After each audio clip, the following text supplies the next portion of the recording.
Good morning student. कक्षा 9th के mathematics में हम लोग जो है प्रश्नावली 1.2 तक पढ़ चुके थे। आज 1.3 से स्टार्ट करेंगे।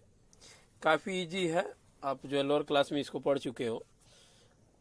आपको भाग आना चाहिए बस। अगर आपको सही तरीके से भाग आती है तो आसानी से आपको डिवाइड आना चाहिए। अगर डिवाइड आता है आपको तो आसानी से कर लोगे, आपको कोई प्रॉब्लम नहीं होने वाली है। ठीक है, तो चलिए इसको सॉल्व करके देखते हैं। दे रहा है निम्नलिखित भिन्नों को दशमलव रूप में लिखिए और बताइए कि प्रत्येक का दशमलव प्रसार जो है किस प्रकार का है। तो देखिए, पहली बात दशमलव में बदलना है।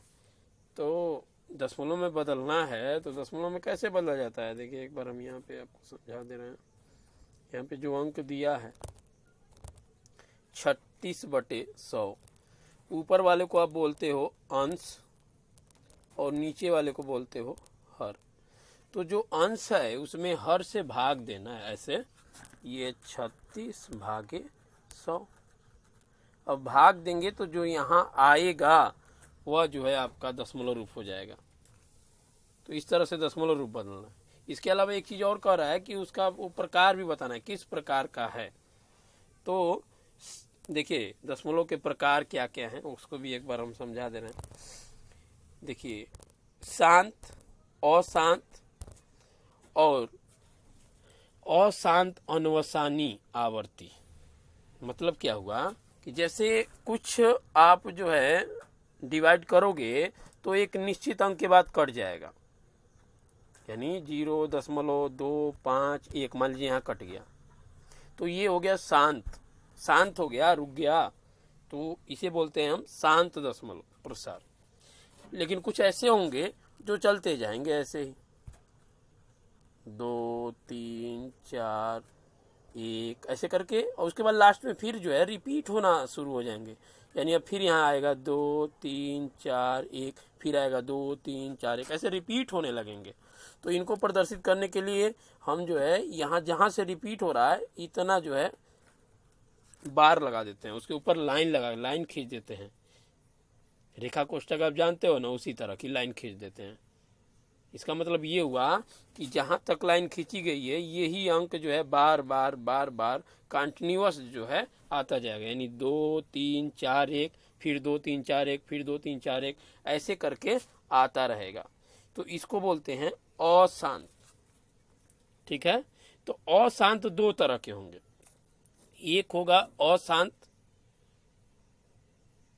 आवर्ती दशमलव प्रसार और एक होगा अशांत अनवसानी आवर्ती प्रसार। ये अनवसानी मतलब देखिए यहाँ पे है, ये अशांत अनवसानी आवर्ती दशमलव प्रसार। इसका मतलब क्या है, अभी आपको बताया कि वो रिपीट होता रहेगा।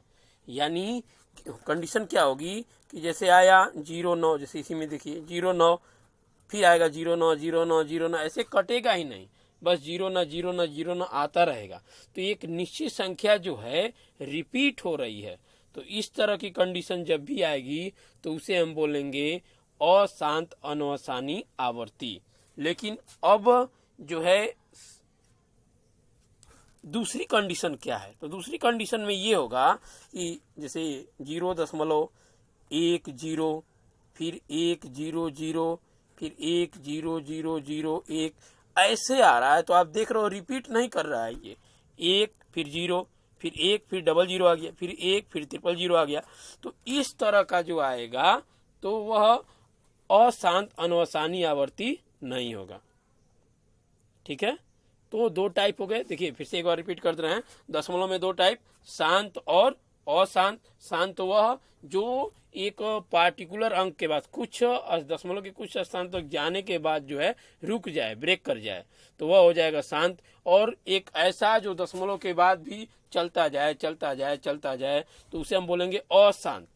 अब अशांत में दो प्रकार होंगे, एक अनवसानी और दूसरा जो है इसके विपरीत। ठीक है, तो अनवसानी क्या है, तो अशांत वाले में दो कंडीशन है आपके पास। एक की उसी चीज को रिपीट करता रहेगा, जैसे इसमें दिखाया, 0.09, तो 0.09, ऐसे करके आगे आता जाएगा। यानी ये कहीं जो ये 2 डिजिट है यही बार बार रिपीट होती जाएगी। तो ये हो जाएगा अशांत अनवसानी आवृत्ति। और कुछ ऐसे होंगे चूंकि वो भी जो है अशांति होंगे, लेकिन इस तरह का होगा कि उसमें कोई पार्टिकुलर अंक जो है रिपीट नहीं होगा, अलग अलग जो है अंक आते जाएंगे, अलग अलग अंक जो है कंटिन्यूअस आते जाएंगे, कभी उसका अंत नहीं होगा। तो कोई अगर इस तरह का है तो उसे हम बोलेंगे, उसे जो है मतलब इसका सेकंड टाइप हो जाएगा अशांत या आवर्ती। अशांत का जो है दूसरा रूप हो जाएगा, अनवसानी आवर्ती नहीं होगा। ठीक है, तो देखिए इसको हम लोग चेक करते हैं। चलिए, तो इसमें हमारा क्वेश्चन था इसका पहला वाला, कह रहा था निम्नलिखित भिन्नों को दशमलव रूप में लिखिए और बताइए कि प्रत्येक का प्रसार किस प्रकार का है। तो आप ये भाग दोगे पहला वाला। चलिए सॉल्व कर लेते हैं इसको। यहाँ पे देखिए पहला वाला जब सॉल्व करेंगे तो ये 36 में 100 से भाग देंगे तो आएगा 0.6। भाग तो आपको आती है, दे लीजिएगा 0.36। 3 6 के बाद रुक गया, ब्रेक कर गया, तो ये कैसा हो जाएगा, शांत दशमलव प्रसार। ठीक है, बताया गया अभी। अब ये 1/11 है तो भाग देंगे तो 0.09, फिर 0.9, फिर 0.9, ऐसे करके आता जाएगा। तो ये 0.9 बार बार रिपीट हो रहा है तो इसके ऊपर बार लगा देंगे, यानी 0.09 बार ये जो दिया गया है ये कंडीशन हो जाएगी। तो इसमें आप देख रहे हो कि एक पार्टिकुलर अंक जो है बार बार रिपीट हो रहा है लेकिन अंत नहीं हो रहा है उसका, वो चलता जा रहा है, तो अशांत अनवसानी आवर्ती हो जाएगा। ठीक है, इसके बाद अब ये है 4 सही 1/8। तो पहले इसको मिश्र भिन्न से साधारण भिन्न में कर लीजिए। तो 4 से गुणा करेंगे 8 में। कैसे किया जाता है, इसका इसमें गुणा करते हैं और ऊपर वाले को जोड़ देते हैं। तो 8 चौके 32 और ऊपर वाला एक जोड़ेंगे 33, 33/8। अब 33/8 का मतलब हुआ कि 33 में आपको 8 से भाग देनी है, तो 33 में 8 का भाग देंगे तो यहाँ आके ब्रेक कर जाएगा, यानी इसी पे रुक जाएगा। तो ये शांत जो है दशमलव प्रसार हो जाएगा। इसके बाद 3/13 है, तो 3/13 को करोगे आप तो 3/13 में मामला ये होगा कि ये अंक जो है बार बार रिपीट होना शुरू हो जाएगा। ये इतना अंक जो है बार बार रिपीट होगा, तो इसलिए जो है ये अशांत अनवसानी आवर्ती हो जाएगा। उसी प्रकार 2/11 में भी है। और ये जो छठवां वाला क्वेश्चन दे रहा है 329/400, तो ये शांत जो है दशमलव प्रसार हो जाएगा, अर्थात यहीं पे ये क्या हो रहा है, ब्रेक हो जा रहा है। इसके बाद जो है भाग आगे नहीं जाएगी। ठीक है, तो वैसे आपको इसमें करना था, आई होप आपको समझ में आया होगा। फिर भी जो एक बार रिपीट कर दे रहे हैं, करना क्या है, ऊपर वाले अंश में हर वाले से भाग देना है और भाग देने के बाद देखना है कि वह एक निश्चित दशमलव के स्थान तक जाने के बाद रुक जा रहा है कि आगे जा रहा है। अगर रुक जा रहा है तो शांत है, अगर आगे जा रहा है, आगे चलता जा रहा है तो वह अशांत है। अशांत में यदि वह एक निश्चित अंक के बाद रिपीट करना शुरू कर दे रहा है तो वह अशांत अनवसानी आवर्ती है। यदि रिपीट नहीं कर रहा है तो वह अशांत आवर्ती दशमलव है। ठीक है, दशमलव प्रसार है। चलिए नेक्स्ट आगे चलते हैं।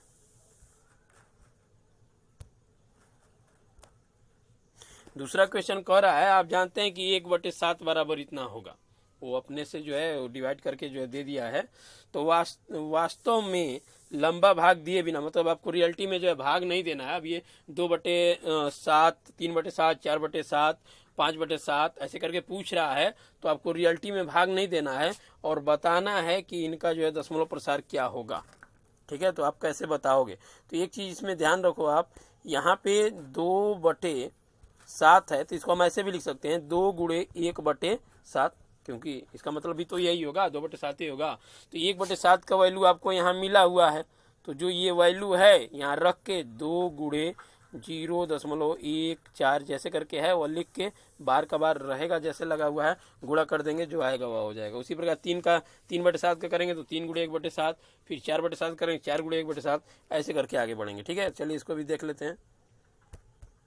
तो यहाँ पे देखिए इसको सॉल्व किया गया, वही जो कंडीशन आपको बताई गई।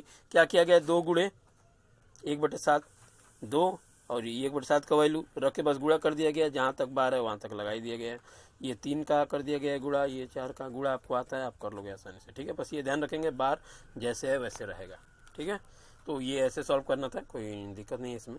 अब ऐसे था 2/7 है तो आप क्या करते, 2 में 7 का जो है भाग देते, ऐसे भाग काफ़ी लंबी जाती, ठीक है। तो इसलिए वो 1/7 का वैल्यू पहले दे दिया और कह भी रहा है कि आपको रियल में भाग नहीं करनी है, भाग विधि अप्लाई नहीं करनी है, लेकिन इसके वैल्यू बताने हैं। तो आपको 1/7 का वैल्यू पता है तो 1/7 के रूप में तोड़ के वैल्यू रख के जो है 2 से गुणा कर दिया गया, यहाँ 3 से गुणा कर दिया गया, यहाँ 4 से, यहाँ 5 से।